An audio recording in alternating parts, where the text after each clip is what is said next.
Madzulo abwino ndipo ndi nthawi ya nkhani mwatsatanetsatane kuchokera kuno ku Times Television TTV ndipo muli ndi ine Wonder Msisia kumapoyamba nayi mitu yache.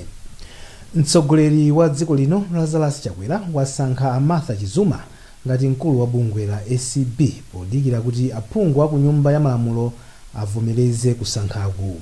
Ndipo wachiwiri kwa mtsogoleri wa dziko lino wadzudzula anthu ena kamba kochita zinthu zosemphana ndi masomphenya a boma. Mu nkhani zina, komiti ya Public Accounts yadzudzula unduna wa za ntchito chifukwa chochititsa ntchito nduna yache. Tili ndi izi ndi zina zambiri, tiyeni tikhalire limodzi.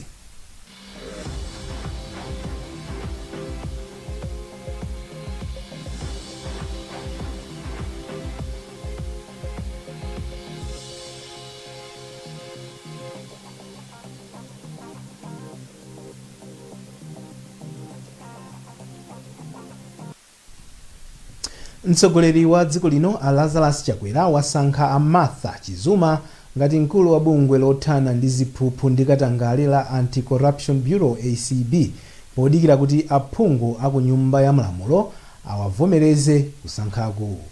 Wasimikiza izi ndi mulembi wamkulu mu nduna wa zachilungamo Reinek Matemba. Chizuma anali mkulu wa ofisi yomva madandaulo anthu ndipo ankadziwika bwino pogwira ntchito mosakondera pa nkhani zosiyanasiyana monga zolembana ntchito anthu mosatsata malamulo makampani ndi nthambi zina zaboma. Akawavomereza iwowa akhala mzimayi woyamba pa udindowu.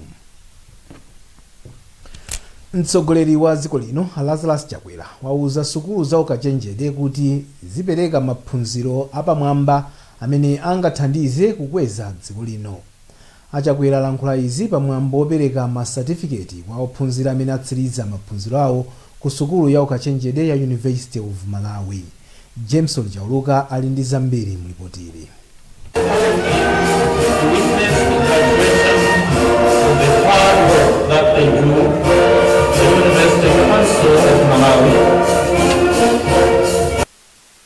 Achakwera ati maphunziro awophunzirawa komanso mwambo olandira satifiketi zawo watheka chifukwa chakudzipereka kwa anthu osiyanasiyana kuphatikizapo mzika za dziko lino zimene zakhala zikupereka misonkho imene yathandizira maphunzirowa.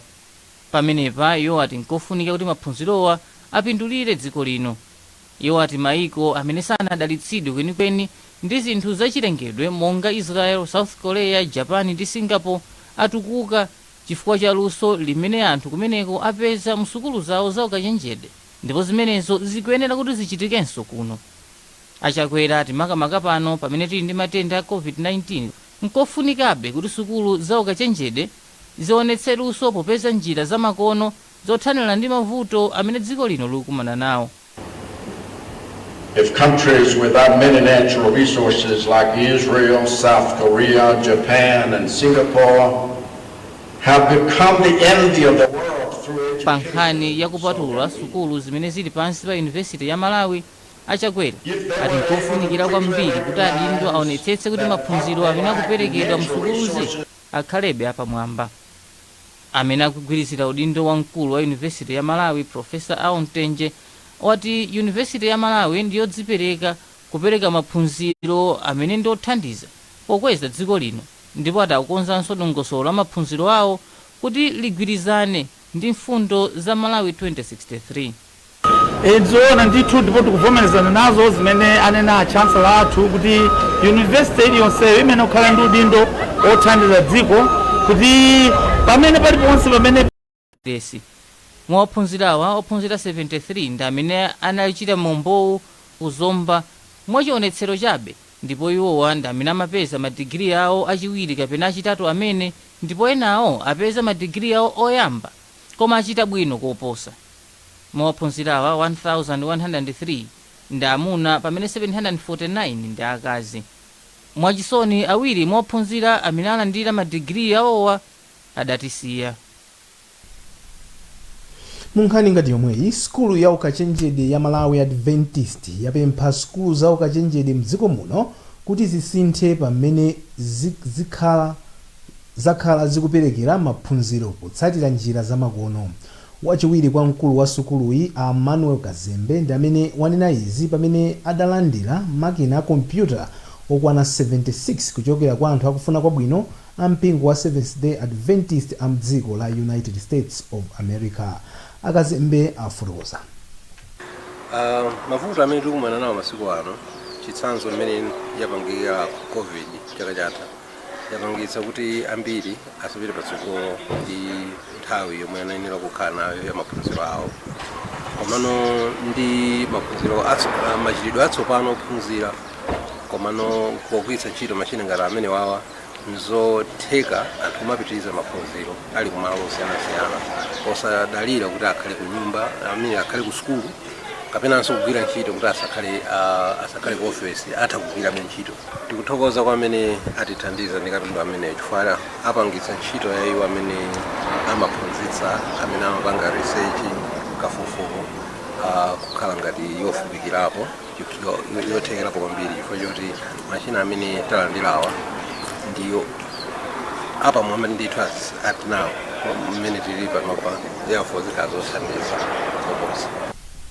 Ndipo poyankhula m'malo mwa anthu amene apereka thandizoli, mtsogoleri wa mpingo wa Seventh Day Adventist mdziko muno Mbusa Fraxon Kuyama adati akuyembekezera kuti tsopano maphunziro ayamba kuyenda bwino pa sukuluyi. Tinakumana ndi vuto pa nthawi imene COVID-19 idabwera chifukwa masukulu adatsekedwa ndi zinali zovuta kwa aphunzitsi athu kuti akhoza kumapitiriza kuphunzitsa fa kukumana kwa maso ndi maso kudali kosatheka. Pa chifukwa chimenecho tilamboganiza njira kuti kodi ndiye titani, ndiye njira idapezeka tidazindikira ena oti atithandize ndiye anthu ena amenenso ndi mamemba a mpingo wa Seventh Day Adventist kuchokera ku America adatikomera mtima atithandiza ndi ma laptop okwana 76. Ma laptop amenewa aperekedwa kwa aphunzitsi athu kuti adzithandizana ndi ana kuphunzitsa chingakhale mwina patakhala break kuti sukulu mwina yatsekedwa koma maphunziro adzakhala kupitirirabe. Fraxon Kayuma. Wachiwiri kwa mtsogoleri wa dziko lino a Saulos Chilima walamula kampani ya MalawiNews imene ikumanga sukulu ya sekondari ya Machinga kuti igumule ndi kukonzanso zinthu zina zimene sizidamangidwe mwamakono. Achilima alamulanso kampani kuti ilipire anthu ake amene ankamanga sukulu zina za primary mbomali amene padakali pano akugona m'makalasi pofuna kukakamiza kampani kuti iwalipire malipiro awo. Wachiwiri kwa mtsogoleri wa dziko linoyi wanena izi lachitatu atayendera ntchito yomanga sukuluyi mbomali. Yohane Simon walemba ripoti limene wawerenga ndi Elvis Hoahoa. Achilima ati ndizokhumudwitsa kuti anthu ena mdziko muno akuchita zinthu zimene ndizosemphana ndi masomphenya aboma. Iwo ati ngakhale atsogoleri a dziko lino anapereka ndalama zonse kwa kampani ya MalawiNews, nzodabwitsa kuti ikulephera kulipira anthu ake, zinthu zimene zikulepheretsa ophunzira kuyamba kugwiritsa ntchito makalasi amene boma lidawamangira. Iwo apereka masiku awiri ku kampani ya MalawiNews kuti ichotse ogwira ntchito ake omwe akugona msukuluzi pofuna kupereka mwayi kwa ophunzira kuti ayambe kugwiritsa ntchito makalasiwa.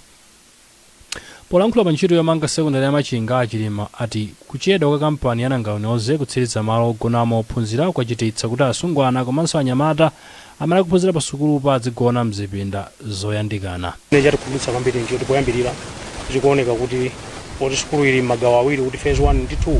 Ku phase 1 kuzikhala ngati zili bwino, koma ku phase 2 kuli mavuto ndithu. Vuto loyamba ndi kuti kuma hostel makamaka ma hostel amene akuyenda kugona anyamata sanamalizike. Pa chifukwa ichi ndiye kuti anyamata ena akugona ma hostel amene amayenera kukhala kuti ndi ma hostel atsikana. Pa ndondomeko za maphunziro ku Malawi kuno zimenezo nzosaloledwa, ndi chifukwa chake tikamamanga masukulu ngati ano ndithu amaonetsetsa kuti ngakhale maticha training ndalama zokwana 1.8 billion kwacha ndipo ndi 2.1 billion kwacha imene idatsala. Koma pakadali pano kampani ya MalawiNews ili mkati kumanga zinthu zina monga nyumba zogonamo ophunzira, kitchini komanso misewu ya mkati mwa sukuluyi zimene zili mu gawo lachiwiri ntchitoyi. Ntchitoyi igwiritsa ntchito ndalama zosachepera 1.4 billion kwacha. Komiti ya kunyumba ya malamulo ya Public Accounts Committee yadzudzula unduna woona za ntchito kuti ndiwo unachosetsa nduna yake a Ken Kandodo. Akandodo anachosedwa ntchito ndi mtsogoleri wa dziko lino Lazarus Chakwera kumayambiriro a mwezi uno powaganizira kuti anagwiritsa ntchito ndalama za COVID-19 pa ulendo wawo wopita ku South Africa. Wezi Gausi ali ndi ripoti ili. Poyankhula pa mkumano wapakati pa pake ndi anthu akunduna wa za ntchito lolemba mu mzinda wa Lilongwe wachiwiri kwa wapampando wa komiti ya pake Nedison Poya anati kafukufuku wawo waonetsa kuti nduna yakale sinauzidwe kuti undunawo ugwiritsa ntchito ndalama za COVID-19 pa ulendo umene anali nawo wopita ku South Africa komanso kupangira mkumano wina mboma la Salima. Iwo anati ndunayi inangouzidwa kuti undunawo ulibe ndalama koma upeza ndalama zina mkati momwemo. Komabe Apoya anati izi zikuchitika choncho kamba ka mchitidwe osavomerezeka umene umachitika mu nthambi zambiri za boma pobwereka ndalama za ntchito zina kupita kwina ndi kuzabweza mtsogolo. Ndalama zimene anduna anagwiritsa ntchito movomerezedwa ndi APS zimene zonso ayamba kale process. I think anapempha kwa accountant general kuti afuna abwenze. Mlembi wamkulu ku ndunawo Dickson Chunga anavomereza kuti sanatsatire ndondomeko yoyenerera potulutsa ndalama za COVID-19. Iwo anati ndunawo ubwenza ndalama zokwana 730,000 kwacha zimene anagwiritsa ntchito pa mkumano wawo umene unachitikira mboma la Salima pasanathe mwezi umodzi, ndipo ndalama zake atenga pa ndalama zimene iwo amalandira kuchoka ku boma akakambirana bwinobwino. Mukuonera nkhani mwatsatanetsatane pano pa Times Television TTV komanso Times 360 Malawi Facebook page. Zambiri zikatha izi.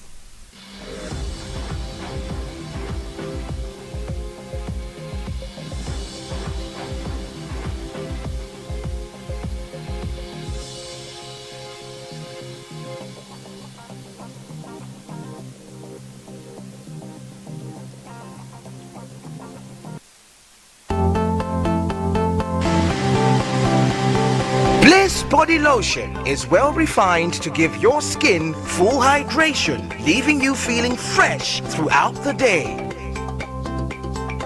Bliss Body Lotion is a top-range body lotion which contains natural extracts and is found in 3 flavors at a very reasonable price. Bliss Lotion Aloe Vera, Bliss Lotion Instant Hydration, Bliss Lotion for men. Get yourself Bliss Body Lotion today in all leading stores across the country.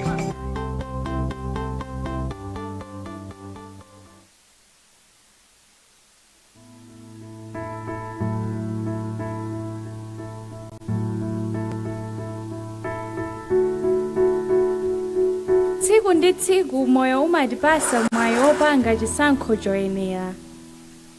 Chisankho chokhala ndi thupi losalala bwino, kupanga zinthu motakasuka, kuchotsa mafuta, kukhala aukhondo ndiso odziteteza ku mliri wa COVID-19.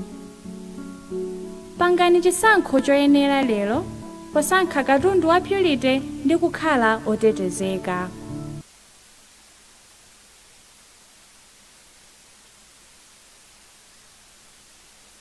Introduction of a gold buying initiative in Malawi. The Reserve Bank of Malawi, RBM, wishes to inform the general public that from 1st May 2021, it will introduce a structured market for gold in Malawi in line with Section 28 of the Reserve Bank of Malawi Act. The initiative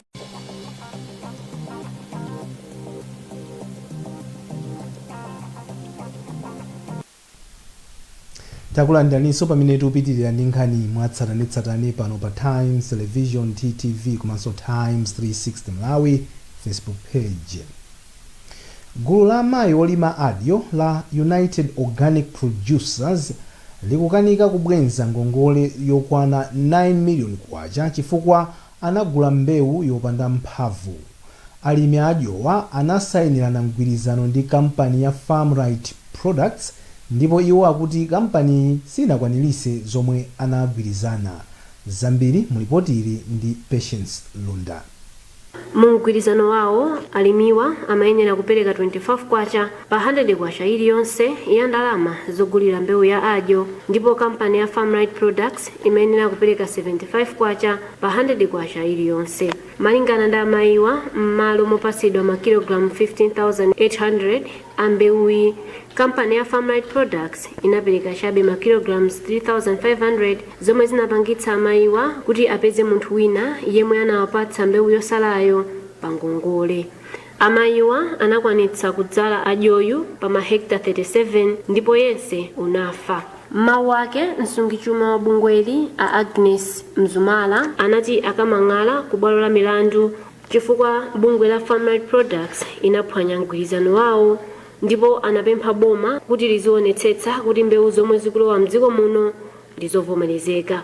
Amzumala anaonjezera ponena kuti alimi amgulu lawo akulephera kubwenza ngongoleyi chifukwa amayenera kutero akagulitsa adyoyu. Ndi chisoni ndi okhumudwa kuti mbewu imene tinkayidalira ija, mbewu imene tayilowera mngongole ija, mbewu imene tayikapo mphamvu zathu kuti tiyilime ija, ndikunena pano munda mulibiretu china chilichonse. Mawu ake mkulu wa kampani ya Farmright Products mdziko muno a Adamson Phiri anatsutsa za nkhaniyi ponena kuti alimiwa anakanika kupereka ndalama yonse yomwe anagwirizana. Aphiri anaonjezera kuti kampani yawo yapeza kuti adyoyu sakuchita bwino akadzalidwa m'madera ena akuchigawo chakumpoto, ndipo ayamba kuchita kafukufuku kuti apedze vuto. A Everine Phiri omwe ndi wochita malonda amene anagulitsa amayiwa mbewu yosala anati nawonso akudikira zotsatira za kafukufuku omwe kampani ya Farmright Products ukuchita, ndipo gululi lili ndi ndalama yawo pafupifupi 5 million kwacha. Adyoyu unadzalidwa mwezi wa Disemba chaka chatha ndipo amayenera kukolola mwezi wa mawa, koma unafa patangodutsa masabata anayi. Gulu la United Organic Producers ili ndi mamembala 33 omwe ndi amayi. Pofuna kufikira anthu amene amakhala mzipata za mdziko muno, kampani ya Nico General yatsegula ofisi ku chipata cha Songwe mboma la Karonga. Malinga ndi kampani iyo yayamba ndi Songwe pozindikira kuti ichi ndi chimodzi mwa zipata zikuluzikulu mdziko muno. Feston Malekezo ali ndi nkhani yonse. Mkulu wa kampani ya Nico General Adon Bell Mandala anati kampani yawo ikuyang'aniranso anthu obwera mdziko muno makamaka makampani amene amafuna insurance akafika mzipata za dziko lino. Amandala anatinso ali ndi malingaliro ofuna kuti ntchito zawo zipezeka mosavuta m'makina a intaneti, ndipo izi zichitika miyezi isanu ikubwerayi. Ifeyo titakhala pansi ku Nico General tinaona kuti ku Songwe kuli mavuto ena ang'onoang'ono okhuzana ndi ma insurance makamaka galimoto. Yeti tabunabwera kuzayesa market ndikuona kuti pali mphamvu yokuti ifeyo titakupereka insurance yabwino kwa customers athu. Customers athu alipo amene amachokera ku Blantyre ku Lilongwe ku Nzuzu kumagula magalimoto ku Dar es Salaam ukamena nawo desiro ku Singapore kwina kulikonse. Poyankhulapo amene akugwirizira udindo wa bwana mkubwa wa boma la Karonga a David Kondwe ati kubwera kwa Nico ku Songwe kukutanthauzira kuti boma lawo likukula pachitukuko. Akondwe anati nawonso ali ndi mapulani ofuna kuti akonzenso kaonekedwe ka chipata cha Songwe ndi chilunga choti pamene chipata chikukula mabizinesi akhalenso akukula. Tawuni ikamakula izikula mwadongosolo kuti musamakhale chipwirikiti, ikamakula tawuni izikula mwandondomeko kuthandiza kuti zochitika mtawuni muja zisamakhale zosokoneza yayi, komanso kuunjikana chisawa kumachepa chifukwa misewu imakhalapo, komanso kumakhala ndithu kumaoneka bwino tawuni ija imakongola. Ndi zimene boma la kanso ya Karonga inakonza. Padali pano kampani ya Nico General yati ili ndi malingaliro ofuna kuti atsegule maofisi otere mzipata zonse za mdziko muno. Precious Medical Insurance yakhazikitsa zipatala za private, zipatala za mission, komanso zipatala za government zimene zimatha zili pamgwirizano ndife. Ndiye kuti ukakhala kuti mwadwala, kaya mwana wadwala, kaya mayi olo mkazi wadwala, ndiye kuti mukhoza kupita ku chipatala kuja kukalandira treatment nthawi imene yoyo osalipira china chilichonse, fa makhanga ngati ndalama ija munalipiratu. ku Precious Medical Insurance ndekuti ife ya Precious ndamene timakalipira ndalama ija kuzipatala kuti kwenikweni chimene chikupangitsa anthu kuti azithamangira ku skimu kwathu chifukwa chokuti masikimu athu sobola mthumba komanso ukapita ku chipatala sumakavutika ndizoti mwina upereke ma shortfall ukapena dikirani kaye tifunse za skimu yanu ukapita ku chipatala umathandizidwa mwansanga komanso sumayenera kulipira china chilichonse ndiye kuti umangopita ku chipatala kuja ndikulandira treatment ndikumapita ku nyumba. Chipani cha UTM chati sichikhala ndi ochiyimira pa chisankho cha phungu apadera pakati boma la Nkhatabe chimene chichitike posachedwapa. Bwalo la milandu la apilu linagamula kuti pakhale chisankho china ponena kuti chimene chinachitika mchaka cha 2019 chinali ndi zolakwika. Festo Malekezo wadza ndi nkhani yonse. Mneneri wa chipani cha UTM Frank Mwenefumbo ati ganizo lawo losayimisa phungu kudera la pakati pa boma la Nkhatabe labwera pofuna kulemekeza khama la Arafu Muhone omwe anakamangala bwalo la milandu. Arafu Muhone anapita ku bwalo lalikulu la milandu la apilo posakhutira ndi chigamulo chimene chinabwera kuchokera ku bwalo lalikulu la milandu. Bwalo lalikulu la apilo linapezati kuti panali zolakwika pa chisankho cha phungu cha dera la pakati pa boma la Nkhatabe. Mwayankhula kwawo Mwenefumbo ati iwo aganizanso zosayimisa phungu kuderali poganizira kuti chipani chimene Amuhone ali cha Peoples ndi chipani chimodzi chimene chili mu mgwirizano wa tonse. Ifa chipani cha UTM tikuzindikira gawo lalikulu lofunika lomwe iwo olemekezeka Arafu Muhone anatengapo pa nkhani ya zisankho zapadera zomwe zachitika chaka chatha mu Juni 23. Iwo mogwira ndi anzawo andale ku chigawo cha kumpoto anayenda ndithu madera osiyanasiyana kupangira kampeni boma lomwe tinalo lero lino. Ndife ya UTM tinaona kuti munthu ameneyo ndi munthu amene mmodzi mwa anthu amene amakonda dziko lino la Malawi. Anthu anayi anapikisana nawo pa mpando wa phungu wa dera pakati pa boma la Nkhatabe omwe ndi a Jole Nyimba achipani cha MCP, a Justin Banda achipani cha UTM, Arafu Muhone achipani cha Peoples komanso Avuwa Kaunda achipani cha DPP. Pakadali pano zipani za Peoples komanso DPP zati nzokonzeka kuti zipikisane nawo pa chisankho chimene chichitike masiku akudzawa. Bungwe la Malawi Electoral Commission lati lilengeze posachedwa pa tsiku limene chisankhochi chizachitikire. Bungwe la Farmers Union of Malawi lavomereza kuti kusowekera kwa uthenga wokhuza kalimidwe kapangidwe mafactory komanso msika wa fodya wa chamba kukupereka chikayiko chakuti mbewuyi ikhoza kukweza chuma cha dziko lino. Audrey Kapalamula afotokoza. Angelo Moli ayankhula izi pa msonkhano omwe anakonza pofuna kubweretsa pamodzi akuluakulu komanso magulu osiyanasiyana omwe akukhudzidwa ndi ulimi wa chamba chopangira zinthu zosiyanasiyana. Iwo ati pakusowekera uthenga wa mmene mbewuyi adziyigulitsira mdziko muno komanso m'misika yakunja, ndipo ati pakadali pano sizikudziwika bwino lomwe ngati pakhale anthu amene akuthandizira pa ulimiwu, zomwe zabweretsa mantha komanso chikayiko pakati pa alimi. A Jacob Nyirongo ndi mkulu wa bungwe la alimiri. Pongo funika mmene tafotokozera poyamba kuti ACRA atitsogolere bwino kufotokozera alimi mwina kudzera ma program pa radio kwafotokozera kuti kuchitipa kakunsanje ngati mufuna mukhale mulime ulimi wa chamba mutsate ndondomeko izi ndizi. Mmodzi wa akatswiri oyikirapo ndemanga pa nkhani zachuma a Blessings Kinsinga ati pakufunika kuti gawo lolima chambachi likhale lokomera aliyense ngati lingalowe m'malo mwa fodya. Ngati dziko timadalira ulimi ndipo alimi ambiri mdziko muno ndi alimi ang'onoang'ono akumodzi.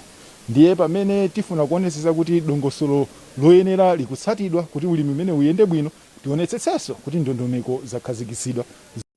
Andi pagulu limene ndiye kuti tiapasa license imodzi. So anthu asaja ndiye kuti achita contribute olo asonkhana ndalama yoti apangire agule license imeneyo.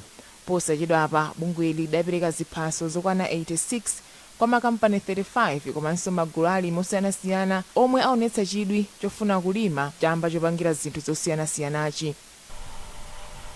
Nkhani zathu ndi zomwe zikoma tisadasiyane nayinso mitu yache.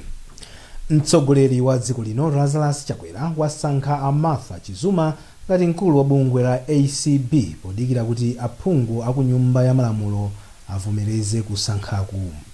Wachiwiri kwa mtsogoleri wa dziko lino wadzudzula anthu ena kamba kochita zinthu zosemphana ndi masomphenya a boma.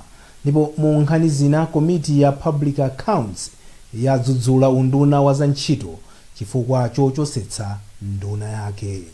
kumbukirani kuti mutha kupeza nkhanizi ndi zina zambiri pamakina internet pa www.times.mw, pa Facebook pa tsamba la Times 360 Malawi, komanso pa Twitter @Times 360 Malawi. Chonde sambani m'manja pafupipafupi, khalani motalikana ndi anzanu, komanso valani maski nthawi zonse kuti mudziteteze ku COVID-19. Munali ndine Wonder Msisia. Usiku wabwino nonse, pitirani kuonera mapulogalamu otsatira. Goodbye.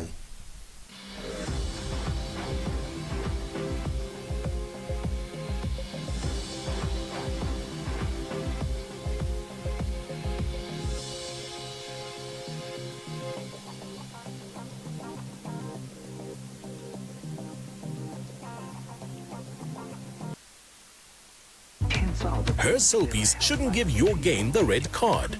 No matter your DSTV package, download the DSTV app to watch the entertainment you love on your TV screen.